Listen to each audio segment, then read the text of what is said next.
નમસ્કાર દર્શક મિત્રો, હું આપની સાથે છું રાખી અંજારિયા. સ્વાગત છે આપનું કચ્છ ઉદય ટીવી ન્યૂઝમાં. તો દર્શક મિત્રો, જોઈએ આજના સમાચારો વિસ્તારથી. મુન્દ્રામાં બારો રોડ પર આવેલ રુદ્રાક્ષ જ્વેલર્સ નામની દુકાનમાંથી લૂંટ કરવામાં આવી હતી, જે બાબતે ગુનો દાખલ કરવામાં આવ્યો હતો. આ બનાવમાં એમપીના પંકજ શર્માને જે તે સમય વેપારી દ્વારા પકડી પાડવામાં આવ્યો હતો. તેની પૂછપરછ દરમિયાન ભુજમાં રહેતા રાજસ્થાનના ગીતમસિંહ ઠાકોરની સંડોવણી ખુલતા તેની પણ ધરપકડ કરવામાં આવી હતી. બંનેની પૂછપરછમાં એમપીના સતીશ, રાજસ્થાનના રાજેશ અને બચા નામના શખ્સોની સંડોવણી ખુલી હતી.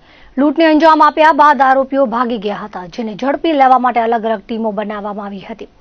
SOG, PI, head constable, LCB, PSI constable સહિતની ટીમ તપાસમાં હતી અને 14 દિવસ સુધી સુરત તેમજ યુપીના આગ્રા, અલીગઢ, મથુરા, વૃંદાવન, ફતેહાબાદ, રાજસ્થાનના ધોલપુર, ભરતપુર, બાડી, બસડી, મધ્યપ્રદેશના મુરેના, ભીંડ, ચંબલ વિસ્તારમાં તપાસમાં હતી. ત્યારે રાજસ્થાનના ધોલપુર જિલ્લામાં બાડી શહેરમાંથી સતીશ સોરણસિંહ શિકરવાલ તથા યુપીના આગ્રાના ફતેહાબાદ વિસ્તારમાંથી રાજેશ ઉર્ફે પટેલ મોન્ટુ નરેશભાઈ પટેલને ઝડપી લેવામાં આવ્યા હતા. આ બંને શખ્સોને આગ્રાના યુસુફ ઉર્ફે શરીફ ખાને આશરો આપ્યો હતો, જેથી તેની પણ અટક કરવામાં આવી હતી. આરોપીઓને પકડવા માટે પોલીસે રિક્ષા ચાલક, શાકભાજી વેચનાર, ગુર્જર સમાજની વેશભૂષા ધારણ કરીને ધોલપુરના એસપી વિકાસ સાંગવાનની મદદ મેળવી 3 આરોપીઓની ધરપકડ કરી હતી. આરોપીઓ પાસેથી 2 દેશી કટ્ટા અને 2 રાઉન્ડ કબજે કરવામાં આવ્યા હતા. પૂછપરછમાં તેઓએ ગુનાની કબૂલાત કરી હતી. આ બનાવમાં ઝડપાયેલા સતીશ સામે એમપી, રાજકોટ, રાજસ્થાન પોલીસ સ્ટેશનમાં લૂંટ સહિતના 14 ગુના નોંધાયેલા છે.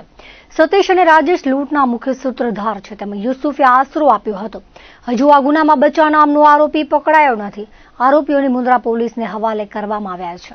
9 फरवरी 2026 को मुंद्रा सिटी विस्तार में रुद्राक्ष ज्वेलर्स पर जो एक हथियारबंदियों ने लूट करने का प्रयास किया था और उस लूट के प्रयास के दौरान 4 हथियारबंद आरोपी पहचाने गए. उसमें से लूट के प्रयास के दौरान एक आरोपी उसी स्थल पर जो फरियादी है उनकी बहादुरी के कारण पकड़ा जा सका. उस आरोपी से विस्तृत पूछपरछ इंट्रोगेशन किया गया. उसके बाद में हमारी अलग अलग टीमों ने एसडीपीओ कचेरी मुंद्रा की team, Mundra city police station की टीम और लोग हमारी जो एलसीबी है क्राइम ब्रांच की टीम, उसने कड़ी मेहनत करते हुए ह्यूमन इंटेलिजेंस और टेक्निकल इंटेलिजेंस के आधार पर और बहुत बड़ी संख्या में सीसीटीवी कैमरों का विश्लेषण करते हुए अन्य आरोपियों तक पहुंचने के लिए प्रयास तेज किए और उसमें हमें सफलता मिली. सबसे पहले जो इस पूरे बनाव का सूत्रधार था उसको हम लोग पकड़ने में सफल रहे. वो 20 साल से भुज में अलग अलग केटरिंग के जो व्यवसायी हैं उनके साथ छुटक हलवाई का काम करता था. उसको भुज से पकड़ने में सफल रहे. उसकी विस्तृत पूछपरछ और पुनः ह्यूमन इंटेलिजेंस और टेक्निकल इंटेलिजेंस का उपयोग करते हुए अन्य आरोपियों तक पहुंचने के लिए प्रयास तेज किए गए. इन प्रयासों के दौरान हमारी एक डेडिकेटेड टीम सूरत, धौलपुर, भरतपुर, जगनेर, भिंड, मुरैना, वृंदावन और फतेहाबाद, इन सब लोकेशंस में लगातार अलग अलग रूप लेकर के 14 से 15 दिवस तक वहां पर प्रेजेंट रही. कभी हमारी टीम ने किसी गांव की आरोपी के घर की रेकी करने के लिए जो स्ट्रीट वेंडर्स हैं उनका रोल अदा किया, तो जानकारी प्राप्त हुई कि यस, आरोपी उसी एरिया में उपस्थित है. जब ये जानकारी मिली तो इन आरोपियों का गुनाहित इतिहास काफी विस्तृत था और वो क्षेत्र थोड़ा संवेदनशील था. इसलिए धौलपुर के आईपीएस एसपी श्री विकास सांगवान जी की मदद ली गई और वो मेरे बैचमेट हैं. उनकी मदद से उनकी और हमारी टीम ने संयुक्त रीते बाकी जो 3 आरोपी हैं उनको वहां से हम लोग धरपकड़ करने में 2 दिन पहले सफल हुए और उनको यहां भुज लाने में हम सफल रहे. बनाव के दौरान जो 2 हथियारों का उपयोग किया गया था, 3 हथियारों का उपयोग किया गया था, उसमें से 2 हथियार अभी जब्त किए जा चुके हैं। और इसके अलावा अभी इस बनाव में सिर्फ एक आरोपी की धरपकड़ करना बाकी है, वो भी हमारे रडार में है और बहुत जल्द हम उसकी भी धरपकड़ करने में सफल होंगे। आरोपियों का गुनाहित इतिहास जैसा आप देख रहे हैं, लंबा विस्तृत गुनाहित इतिहास है। आरोपी देश के अलग अलग जेलों में अपना समय काट चुके हैं। ये आरोपियों के नाम हैं सतीश सोरण सिंह शिकरवाल, जो कि जिला मुरैना मध्य प्रदेश का निवासी है। दूसरा है राजेश उर्फे पटेल मोटू नरेश भाई गुर्जर, जिसकी उम्र 22 वर्ष है। ये इब्राहिमपुर बारिज धौलपुर का निवासी है। और यूसुफ उर्फे टल्ले शरीफ खान, जिसने इन आरोपियों को शरण दी अपने वहां पर, ये जगनेर आगरा उत्तर प्रदेश का निवासी है। मोटा भागे ये तीनों एक ही एरिया के आसपास के में रहते हैं और इनके विस्तृत इंट्रोगेशन से जानकारी मिली कि 2010 से लेकर के ये अब तक देश के अलग अलग जो राज्य हैं उसमें समय समय पर अलग अलग लूट के अंजाम इसी एमओ की तरह देते रहे हैं और अलग अलग जेलों में अपना समय काट चुके हैं।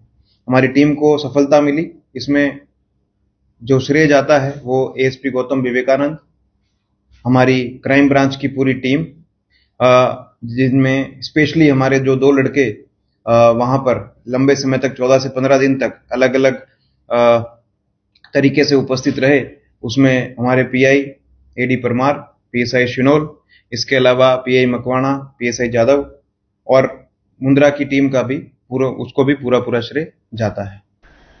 ભચાઉના હિંમતપુરા ફૂલવાડી વિસ્તારમાં યુવક પર ગાડી ચડાવી અકસ્માત કરતા યુવાનનું મોત થયું હતું। સામાન્ય અકસ્માત લાગતા આ બનાવમાં હત્યાનો ખુલાસો થયા બાદ ગુનો દાખલ કરીને આરોપીની ધરપકડ કરવામાં આવી છે। ભચાઉ પોલીસ મથકે નોંધાયેલી વિગતો અનુસાર હિંમતપુરા ફૂલવાડી વિસ્તારમાં ઘટના બની હતી। રેલવે સ્ટેશનની બાજુમાં રહેતા ફરિયાદી આનંદભાઈ પ્રેમજીભાઈ કોહલીના ભાઈ વિનોદ ઉર્ફે જીગર રસ્તા પરથી પસાર થતા હતા, ત્યારે આરોપીઓએ પૂર્વ આયોજિત કાવતરું રચી પોતાની બોલેરો ગાડી વડે તેમને અડફેટે લેતા ગંભીર ઇજાઓ પહોંચતા યુવકનું મોત નીપજ્યું હતું। અકસ્માત લાગતી આ ઘટના પાછળનું મુખ્ય કારણ અંગત અદાવત હોવાનું સામે આવ્યું છે। ફરિયાદીએ પોલીસમાં નોંધાવેલી ફરિયાદમાં જણાવ્યા મુજબ મુખ્ય આરોપી કોલિયાસરીમાં રહેતા મેહુલ લાખાભાઈ કોહલીની બહેન શિલ્પા સાથે હતભાગીએ પ્રેમ લગ્ન કર્યા હોય તે બાબતનું મનદુખ રાખીને મેહુલ કોહલી અને તેના સાગીરથ ભવાનીપુરના હર્ષદ પ્રભુભાઈ ગોવિંદભાઈ પ્રજાપતિએ સફેદ રંગની બોલેરો કેમ્પર ગાડી નંબર GJ 36V2531 દ્વારા વિનોદ ઉપર ગાડી ચડાવી બનાવને અંજામ આપ્યો હોવાનું પોલીસમાં જણાવતા ભચાઉ પોલીસે હત્યા સહિતની કલમો હેઠળ ગુનો દાખલ કર્યો હતો। એસપી સાગર વાઘમારે આ બાબતે માહિતી આપતા જણાવ્યું હતું કે મરણ જનાર વિનોદને શિલ્પા સાથે પ્રેમ સંબંધ હતો અને શિલ્પા સગીર વયની હતી, ત્યારે પ્રેમ સંબંધમાં ભગાડી જવામાં આવી હતી, જે બાબતે 2022માં અપહરણનો ગુનો વિનોદ સામે દાખલ કરવામાં આવ્યો હતો। બાદમાં શિલ્પા પુખ્ત વયની થઈ ત્યારે બંને પ્રેમ લગ્ન કરી લીધા હતા। પ્રેમ લગ્ન કરવાથી આરોપી મેહુલ કે જે શિલ્પાનો ભાઈ થાય છે તેને પોતાની કુટુંબની તથા પોતાની આબરૂ ગઈ હોવાનું દુઃખ થતા અવારનવાર તેના બનેવી એવા મરણ જનાર વિનોદ સાથે બોલાચાલી કરી ઝઘડો કરતો હતો। 1 વર્ષ પહેલા મેહુલે વિનોદ સાથે સામસામે બાઇક ભટકાવી ઝઘડો પણ કર્યો હતો, જે મામલે ફરિયાદ પણ થઈ હતી। આરોપી મેહુલે પોતાની બહેનને ભગાડી પ્રેમ લગ્ન કર્યા હોવાનું મન દુઃખ રાખી મિત્ર હર્ષદની મદદથી વિનોદનું મોત નિપજાવ્યું હતું। બનાવને અંજામ આપ્યા બાદ ગાડી રાખી બંને જણા નીકળી ગયા હતા। પોલીસે બંનેની ધરપકડ કરીને આગળની કાર્યવાહી હાથ ધરી છે। તારીખ 25 ફરવરીના સાંજના સમયમાં ભચાઉ શહેરના જે એક રિંગ રોડનો વિસ્તાર છે ત્યાં સાંજના સમયમાં એક બનાવ ધ્યાને આવે, જેમાં એક 4 વ્હીલર દ્વારા એક વ્યક્તિને જે છે હડફેટે લીધું હોય એવી એક પ્રાથમિક વિગત ધ્યાને આવે। પછી જ્યારે પોલીસ દ્વારા એની તપાસ શરૂ કરવામાં આવી આ બનાવની, તો તપાસ દરમિયાન જે છે એક બીજી વિગતો ધ્યાને આવે અને એમાં પછી જે વિગતો ધ્યાને આવે એ પ્રમાણે ભચાઉ પોલીસ સ્ટેશન ખાતે તારીખ 26ના રોજ ભારતીય ન્યાય સંહિતાની કલમ 103 હેઠળ જે છે ગુનો નોંધવામાં આવે, જે મર્ડરની ધારાઓ છે। આ બનાવમાં ઓવરઓલ વિગત એવી છે કે જે એમાં મરણ જનાર છે જેનું કારના અડફેટેથી પ્રાથમિક રીતે મૃત્યુ નિપજ્યું હોય એમનું નામ છે વિનોદ ઉર્ફે જીગર પ્રેમજીભાઈ કોહલી। એ જે છે એમનું આમાં જે કાર ચલાવતા હતા 4 વ્હીલર ચાલક હતો આમાં, અને જે એમની સાથે હતા એમાં 2 લોકો હતા, જેમાં એક આરોપી મેહુલ છે અને બીજું જે છે હર્ષદ છે। આ મેહુલ જે છે અને એમાં મરણ જનાર છે વિનોદ, આ એમનું બનેવી થાય છે અને થોડા સમય પહેલા જે મેહુલની બેન છે એમના સાથે એમના લગ્ન થયેલા હતા. જે લગ્ન થયેલું હતું એનાથી એ લોકો ખુશ નહીં હતા અને એનું ખાર રાખેલું હતું અને એના લીધે 1 વર્ષ પહેલા પણ જે છે એ લોકોનું બાઇક અથડાવીના લીધે એક ઝઘડો પણ થયો હતો. એટલે સતત જે છે એ લોકો વચ્ચે મનદુખ ચાલતું હતું અને પછી 25 તારીખે સાંજે 4 વ્હીલરથી જે છે એમને મારવાનું પ્લાનિંગ કરેલ અને એમની સાથે એક એમનું મિત્ર હતું હર્ષદ, જે એમને ગાડી પણ પ્રોવાઈડ કરેલ અને જ્યારે આ બનાવ બનેલ એના પછી જે છે ત્યાં હર્ષદના ફાધર પાસે જે છે એ લોકો ગાડી રાખી દીધેલ અને પછી એ લોકો નીકળી ગયેલા હતા. આ આખી જે બનાવની વિગત હતી, જે પ્રાથમિક રીતે બધી જગ્યાએ જાહેર થયું હતું કે એક્સિડન્ટથી મૃત્યુ થયેલ છે, એમાં જ્યારે પોલીસ દ્વારા આનો અલગ અલગ એંગલ્સથી ઇન્વેસ્ટિગેશન કરવામાં આવેલ ત્યારે આ ખરેખર જે છે એક મર્ડરનું બનાવ હતું, જેમાં બંને આરોપી જે છે એમને પોલીસ દ્વારા અત્યારે પકડી પાડવામાં આવેલ છે અને જે BNSની કલમ હેઠળ ગુનો દાખલ થયેલો છે એના હેઠળ એમની તપાસ અત્યારે ચાલુમાં છે અને આગળમાં રિમાન્ડની પણ તજવીજ શરૂ કરી દેવામાં આવી છે. રાપર તાલુકાના ભીમાસર બુટકિયા ગામે બોર્ડર રેન્જ પોલીસે 9 કરોડથી વધુના ગાંજાના 1 લાખ છોડ કબજે કર્યા બાદ સ્થાનિક પોલીસની બેદરકારી ઉજાગર થઈ છે.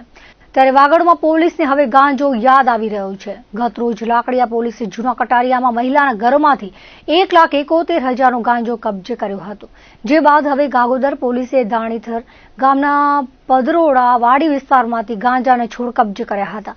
હરેશભાઈ ખોડાભાઈ કોલીના કબજાના ખેતરમાં મકાનની આગળ લીલા ગાંજાના છોડ મળી આવ્યા હતા. 37,300ના 14 છોડ કબજે કરી ગાગોદર પોલીસે ગુનો દાખલ કર્યો હતો. કચ્છ જિલ્લા કલેક્ટર આનંદ પટેલની વિશેષ સૂચના અને અંજાર પૂર્વ કચ્છના ભૂસ્તર શાસ્ત્રી કેયુર પંડ્યાના માર્ગદર્શન હેઠળ રાપર તાલુકામાં ગેરકાયદેસર ખનન, વહન અને સંગ્રહ પ્રવૃત્તિઓ સામે કડક ઝુંબેશ હાથ ધરવામાં આવી છે. આ કાર્યવાહીના ભાગરૂપે તારીખ 27 ફેબ્રુઆરીના વહેલી સવારે રાપર તાલુકાના પલાસવા ગામે સરહદ ડેરીની પાછળ ખાણ ખનીજ વિભાગ દ્વારા ઓચિંતી તપાસ હાથ ધરવામાં આવી ત્યારે ખનીજનું ગેરકાયદેસર વહન કરી રહેલા વાહનોને સીઝ કરવામાં આવ્યા હતા. મળતી વિગતો મુજબ વહેલી સવારે અહીં 17 ડમ્પર જોવા મળ્યા હતા, જેમાં અમુકમાં સાદી માટી ભરેલી હતી જ્યારે અમુકમાં ડમ્પર માટી ભરવા માટે આવ્યા હતા. આ વિસ્તારમાં કોઈ લીઝ કે પરમિટ નથી, તેમ છતાં વાહનો ઉભા હોવાથી રોયલ્ટી માંગતા 4 લોકો રજૂ કરી શક્યા ન હતા.